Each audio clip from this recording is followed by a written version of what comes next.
Hey everybody, today we're talking about physical education teaching, PE teachers, physical education as a field in pedagogy and coaching. So let's start off with physical education. I guarantee you at this point, you're not old enough to have not taken some sort of a physical education course when you were younger, when you were in high school, some sort of an area there. Do you remember what that was like? Do you remember what was talked about? Do you remember how they interacted with you? Do you remember how they taught you how to play sports or to do physical activities? From my high school, one of the things that we had when I was a freshman is everyone had to take physical education. I loved it because I was active in sports all the time. Played football, I was a pole vaulter, I would track and field. I did anything I possibly could get my hands on. I did it because I loved sports and it was fun. Now, not everyone enjoyed that. But so we had a large group, and one of the things my physical education teacher did that I thought was really profound to me was he created this thing called the 500 Club, where there were certain points you could get allocated to certain avenues, and so the top physical education students could basically compete against one another in a more competitive setting, and it was adjusted by gender and age and things like that. Now, they'd also kind of, there's always people who are not going to want to participate in that, but for the most part, this top echelon of people really had a really great deal of time learning and honing mile skills and lifting skills and things like that. And that's what we really focused on. And it was really fun for us. There was about a select group, about 30 of us, that really heavily competed in our entire class of that physical education class because they were really, really large. And it really made my physical education experiences extremely fun. And my coach and my teacher was a very influential person on me when spending through this time. So really, if you think back to those times when someone might have impacted you in physical education, it's usually oh, they're just PE teachers. They don't really do a whole lot. Well, there's an entire discipline associated with that and how to teach. That's challenging. How do you get people motivated and engaged in physical activity? How do you teach them how to learn specific skills and things like that? That's why this is incredibly important, because you need to have an undergraduate degree at a minimum in exercise science or health and kinesiology in order to become a physical educator. And the primary reason being, you're dealing with people, you're dealing with motor systems, you're dealing with interactions of muscles and ligaments and tendons, and teaching them how to learn skills and acquire skills, motor control, motor behavior, biomechanics, the impact of that on the body. Those are all important and absolutely necessary areas to be a physical education teacher. One thing you don't want to do is hurt the people that you're involved with, whether it be young kids or older adults. So you have to learn how to work in those specific age range. I've always was under the impression that PE teachers didn't do a whole lot. Like, oh, they just blow their whistles and yell at us and go run 5 laps. But that's not true at all. That's far from it. There's a huge level of pedagogy, the science of teaching someone how to learn, that is involved in this entire process. And it is a booming field, and there's more need than ever before to go into these physical education teaching realms.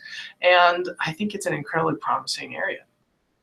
Think about it in terms of monetary values. Most people are going, well, if you work as a PE teacher, you're not going to make any money. That's sometimes true. You're not going to make as much money as, say, like a physical therapist or someone like that immediately. However, most physical education teachers are attached to schools or school districts that have vested interests and retirement and benefits and all these different areas that can pay a great deal over time and actually make your salary over 20 years that comparable the amount of retirement and things that you're going to actually, and benefits and pensions that you're going to get at the end of the day that are similar to those in physical education, in physical therapy.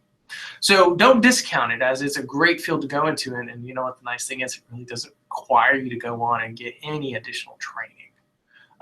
Certain states require that you do a certification program, or you have to get a teaching credential like California, but that's not always the case. I know that in Texas specifically, you can come out with an undergraduate degree and go directly to be a teacher in a physical education setting. You just have to have the background in it.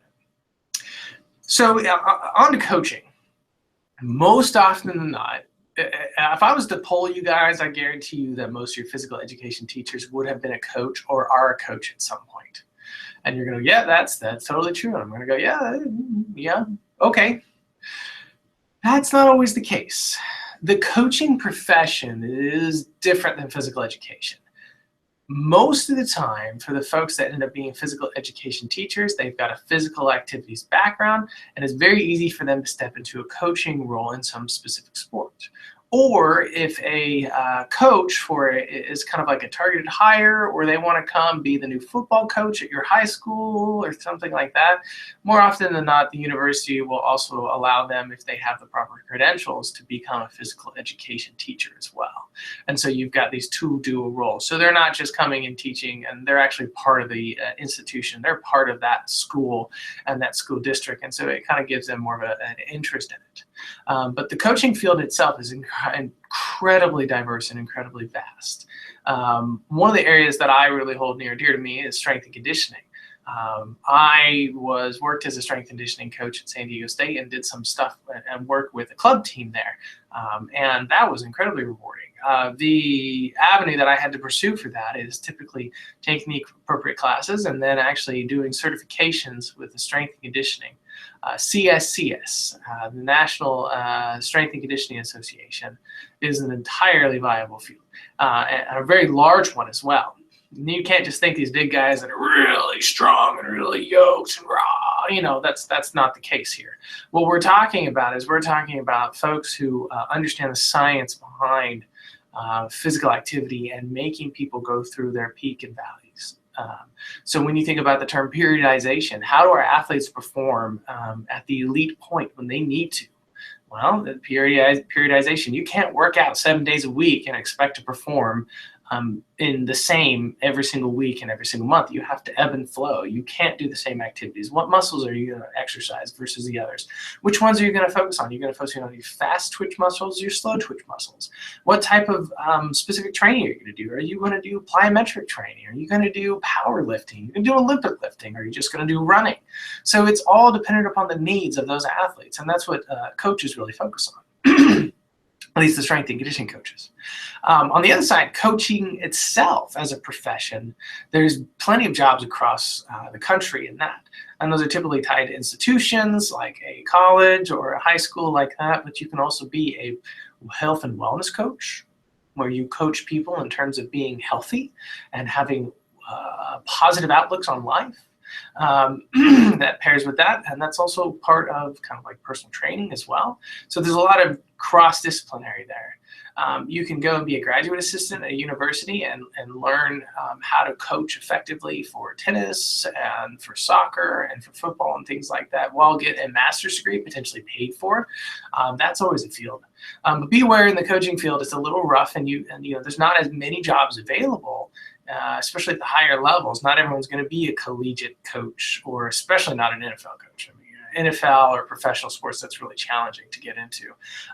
But you're going to have a lot of background in those areas, and you're going to see some crossover. So as we proceed through this, pay close attention to physical education teachers and then coaches. So you've got two separate entities. How do they cross paths? Kind of what do they do? There's interactions there, but they're not always exactly the same. So keep that in mind. I hope you enjoy it. Again, both these fields is incredibly viable in health and kinesiology, and I think can add a lot to where you want to go.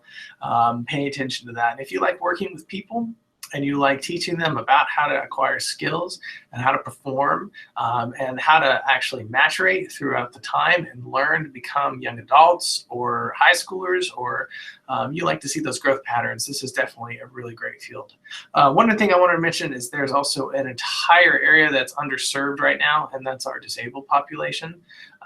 Physical education for adapted physical education is incredibly in need of people like us to come into the field. And it's very different because you're working with folks that have physical and mental disabilities, but they still need to be taught how to be physically active.